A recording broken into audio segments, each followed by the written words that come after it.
तत्व ज्ञान प्रेमियों, इस असार संसार में दो ही सत्य हैं, एक शिव और एक शिव का सुमिरन। मानव जीवन क्षणभंगुर है, यह तो हम लोग सभी जानते हैं। लेकिन इस क्षणभंगुर जीवन में शाश्वत शिव की यदि उपासना नहीं की गई तो सब बेकार है। धन दौलत, बाल बच्चे सभी यहीं रह जाएंगे। हमें यहाँ से इस शरीर को छोड़कर जाना है परम शिव के पास। इसलिए शिव की भक्ति हमारा अनिवार्य कार्य है। जैसे पानी बिना है चूना, शिव भक्ति बिना जीवन सूना। शिव पहले भी थे, अब भी हैं और बाद में भी रहेंगे। शिव का नाश नहीं होता है। ब्रह्मा विष्णु के समय बदल जाते हैं, लेकिन शिव चूंकि काल का भी काल हैं, इसलिए शिव शाश्वत हैं, चिरंतन हैं, निरंतर हैं और चिर युवा हैं। भगवान शिव के इस धरती पर अनेक भक्त हुए हैं। मैं कुछ भक्तों की आज चर्चा करना अपना परम कर्तव्य मानता हूँ। सबसे बड़ा शिव का भक्त कौन है यह तो कहना कठिन है, क्योंकि एक से एक भक्त है। लेकिन मैं पहले नारायण की चर्चा करूँगा। भगवान नारायण ने वाराणसी में मणिकर्णिका घाट पर 1000 कमल के फूलों से भगवान शिव की पूजा कर रहे थे। एक दिन शिव की लीला है कि एक फूल कम गया। बहुत ही परेशान हुए नारायण, क्या करें क्या नहीं करें। खोजने के लिए चारों दिशा में निकले कमल के फूल, लेकिन शिव की लीला अपरंपार है, कहीं भी कोई कमल का फूल नहीं मिला। अंत तो गत्वा नारायण ने अपनी एक आंख निकालकर भगवान शिव को समर्पित किया। भगवान शिव बहुत मुश्किल से प्रकट होते हैं, लेकिन भगवान शिव उस समय प्रकट हो गए और उन्हें कमल के समान नैन दे दिया और उसी दिन से वे कमल नैन कहलाने लगे। बाबा ने इतना ही नहीं दिया, उन्हें भविष्य में समस्याओं का हल करने के लिए सुदर्शन चक्र दिया। सुदर्शन चक्र शैव चक्र है। नारायण की तपस्या करते करते मणि वहीं पर गिर गई, इसलिए उसका नाम पड़ गया मणिकर्णिका घाट। जिस समय की घटना है उसमें पृथ्वी पर गंगा नहीं आई थी। काशी में एक तालाब में के नज़दीक बैठकर नारायण ने तपस्या कर रहे थे और तभी से वह स्थान मणिकर्णिका घाट कहलाने लगा। प्रेम से बोलिए नारायण भगवान की जय। भगवान नारायण का एक दूसरा भी भक्त हुए हैं, लेकिन वे शिव के ही अवतार माने जाते हैं। आपने दधीची का नाम सुना होगा। वृत्रासुर को मारने के लिए किसी प्रकार की हड्डी जब काम नहीं आई तो नारायण ने सुझाव दिया कि यदि दधीची की हड्डी प्राप्त की जा सकती है तभी वृत्रासुर मारा जा सकता है। अन्यथा वह नहीं मारा जाएगा किसी अन्य की हड्डी के बने हुए वज्र से। दधीची को जब यह सूचना मिली तो दधीची अपनी पत्नी से विचार करने लग गए कि अब क्या किया जा सकता है। पत्नी ने कहा कि आपका सौभाग्य है कि आप सभी देवी देवताओं की रक्षा के लिए काम आ रहे हैं, मैं इसमें बाधा नहीं बनूंगी। और उनकी पत्नी गवास्तिनी बाधा नहीं बने।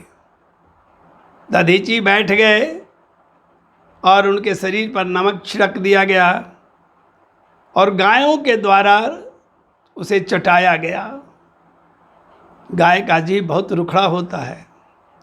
उनकी हड्डियां निकल गई और उनकी हड्डियों को विश्वकर्मा लेते चले गए वज्र बनाने के लिए। शेष अंग का जब दाह संस्कार होने लगा तो उस समय महाराज दधीची को एक पुत्र था 3 वर्ष का। गवास्तिनी को कहा कि आप इसकी रक्षा करोगी, लेकिन गवास्तिनी ने कहा कि जब आप ही नहीं रहेंगे तो मैं क्यों रहूंगी। और वह 3 साल के बच्चे को एक पीपल के खोड़हर में डालकर और दधीची के साथ ही भस्मसात हो गई। 3 साल का बच्चा कहाँ जाए, उसी खोड़हर में पीपल के गिरे हुए पोखा वगैरह को खाते रहा। जब पोखा नहीं मिलता तो पत्तों को चबाता था और इस प्रकार बड़ा हुआ। जब कुछ बड़ा हो गया तो एक दिन महर्षि नारद जा रहे थे उस पथ से। उस लड़के ने कहा कि मेरे पिता क्यों मरे। तो नारद ने कहा कि शनि की महादशा में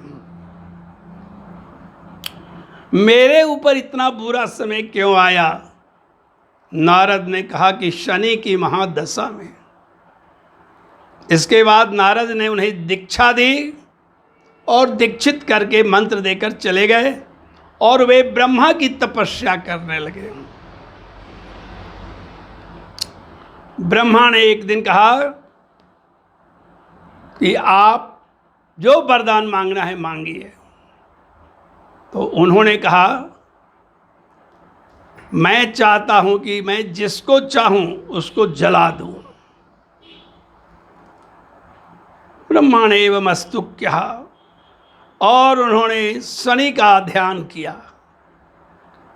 शनि सामने आकर खड़ा हुआ तो उन्हीं को वो जलाने लगे। इतना जलाने लगे कि शनि काला हो गया और स्तंभित कर दिया। ब्रह्मा उधर से आए कि ये क्या कर रहे हो।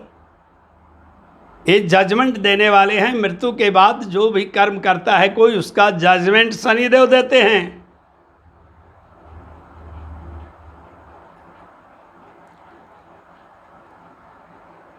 उन्होंने कहा कि ये कुछ भी करे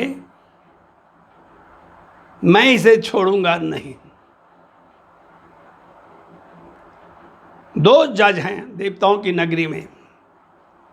एक जज हैं जो हमारे मरने के बाद हमारे कर्मों का लेखा जोखा करते हैं, उनका नाम यमराज है। एक देवता हैं जो पूर्व जन्म के कर्मों को देख करके हमारे अगले कर्म निर्धारित कर देते हैं और कुकर्मों के लिए दंड देते हैं, वो हैं शनि महाराज। ये दोनों ही सूर्य के पुत्र हैं। ब्रह्मा ने कहा कि 2 वरदान मांग लो लेकिन इसको छोड़ो। तो शनि के उन्होंने ऐसी लात लगाई कि शनि बेचारा को चलने में नहीं बनने लगा। वह धीरे धीरे चलने लगा, इसलिए नाम उसका शनैश्चर पड़ गया। शनैश्चर माने धीरे धीरे चलने वाला। और वरदान में इन्होंने मांग लिया कि 5 वर्ष की आयु तक के लड़के को शनि की महादशा तंग नहीं करे। ब्रह्मा ने कहा कि ऐसा ही होगा। दूसरा, शनि को कभी भी उन लोगों को नहीं सताना चाहिए जो सूर्योदय से पहले पीपल के पेड़ में एक लोटा जल डाल देते हैं। दोनों वरदान स्वीकार कर लिया गया। ब्रह्मा भी चलते बने और धीरे धीरे बेचारा शनि भी चलने लगा और उस बालक का नाम पड़ गया पिप्पलाद मुनि। पिप्पलाद मुनि वेदों में भी इनका नाम आया है। इन्होंने ही प्रश्नोपनिषद की रचना की है। ऐसे महान शिव भक्त को मैं प्रणाम करता हूँ। मैं एक और शिव भक्त की चर्चा करना अनुचित नहीं समझूंगा।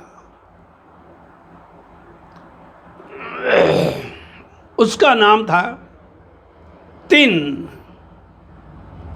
जंगल के राजा नाग का पुत्र था। नाग बहुत खूंखार था, चलता था तो लगता था कि जैसे काल आ रहा है। उसकी पत्नी भी उतना ही भयानक थी और इन दोनों से उत्पन्न जो लड़का था वह तीन था। बूढ़ा हो जाने पर तीन के पिता नाग ने कहा कि अब तुम राज्यपाट चलाओ, मेरी उम्र बढ़ गई है। तो तीन दो साथियों को लेकर के जंगल की ओर चला, लेकिन रास्ते में एक पहाड़ी मिली। तीन ने कहा कि मैं इस पहाड़ी पर जाऊंगा। उन लोगों ने कहा कि तो हम लोग क्या जाते हैं, लौट जाते हैं, तो हाँ लौट जाओ। पहाड़ी पर जाकर देखा कि एक शिवलिंग है। शिवलिंग देख करके बेहद खुश हुआ और जाकर शिवलिंग में लिपट गया। कहा कि आप अकेले रहते हैं, आपको कोई खाना पीना भी नहीं देता है। मुझे बहुत तकलीफ है कि मैं आपको आज तक नहीं देखा, नहीं तो मैं आपको नहीं छोड़ता। आप तो बहुत दिन से भूखे होंगे। यह कह करके तीन चला गया जंगलों में और एक सुअर को मांस को भूंज करके शिव के लिए ले आया। पानी भी मुंह में ले आया था। पहले पानी को गिरा दिया शिवलिंग पर, फिर भोग लगाया सुअर के मांस जो बना कर लाया था भूंज कर, और वहीं पर वह बैठ गया कि मैं आपको छोड़ूंगा नहीं अकेले, अब बहुत दुख किए हैं। भगवान शिव उसकी भक्ति देख रहे थे। एक दिन की बात है कि ब्राह्मण जो रोज पूजा करने आया, उसने देखा कि मांस वगैरह बिखरा हुआ है, तो उसे बड़ा तकलीफ हुआ। कहा कि प्रभु ये क्या हो रहा है। सफाई करके घर से चला गया। शिव मंदिर से सफाई करके घर की ओर गया वो, और फिर 3 शाम होते होते अनेक प्रकार के जीवों का मांस भूंज कर भगवान शिव के लिए लाया। जल भी मुंह से लाया और उन्हें भोग लगाया। लेकिन देखता क्या है कि भगवान शिव की एक आंख से खून गिर रहा है। उसे बड़ा तकलीफ हुआ कि ये क्या हो रहा है। खून पर कितना भी पत्ता पत्ती लगाया, खून बंद नहीं हुआ। तो उसने कहा कि मांस सही होगा, मांस से ही। और ऐसा कह करके अपना एक आंख निकाल करके जो आंख से खून निकल रहा था वहाँ सेट कर दिया। खून बनना बंद हो गया।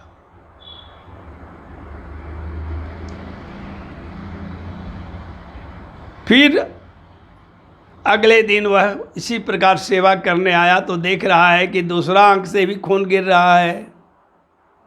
तो उसने दूसरा आंख भी निकाल कर और उनकी आंख में जब लगाने लगा तो भगवान शंकर सामने आ गए और सामने आकर उन्होंने कहा, कनप्पा। कनप्पा इसलिए कहा कि कन का माने आंख होता है, और उसे कनप्पा कह करके पुकारा और कहा, ये तुम्हारी भक्ति से मैं प्रसन्न हूं, तुमने अपना सर्वस्व त्याग कर दिया मेरे लिए, बताओ मैं तुम्हें क्या दूं। कनप्पा ने कहा, कुछ नहीं, आप हैं तो मैं हूं। और इस प्रकार वह सेवा भगवान शिव की करता रहा और उसका नाम पड़ गया कनप्पा। वह मंदिर आज भी देखा जा सकता है जहां यह घटना घटी थी। उस मंदिर का नाम है श्री कालहस्तीश्वर मंदिर, आंध्र प्रदेश में। आज भी भक्त लोग उस मंदिर का दर्शन करने जाते हैं। इस प्रकार भगवान शिव के भक्त सर्वस्व समर्पित कर देते हैं। हमें भी शिव की भक्ति अवश्य करना चाहिए। शिव शाश्वत हैं आज भी, युवा हैं आज भी, और परम परोज्वल हैं, और वे भक्तों को भेंट देते हैं। यदि आपके अंदर प्रेम हो तो आज भी वो प्रकट हो जाएंगे, ऐसा मेरा अनुभव है। प्रेम से बोलिए शंकर भगवान की जय, माता पार्वती की जय।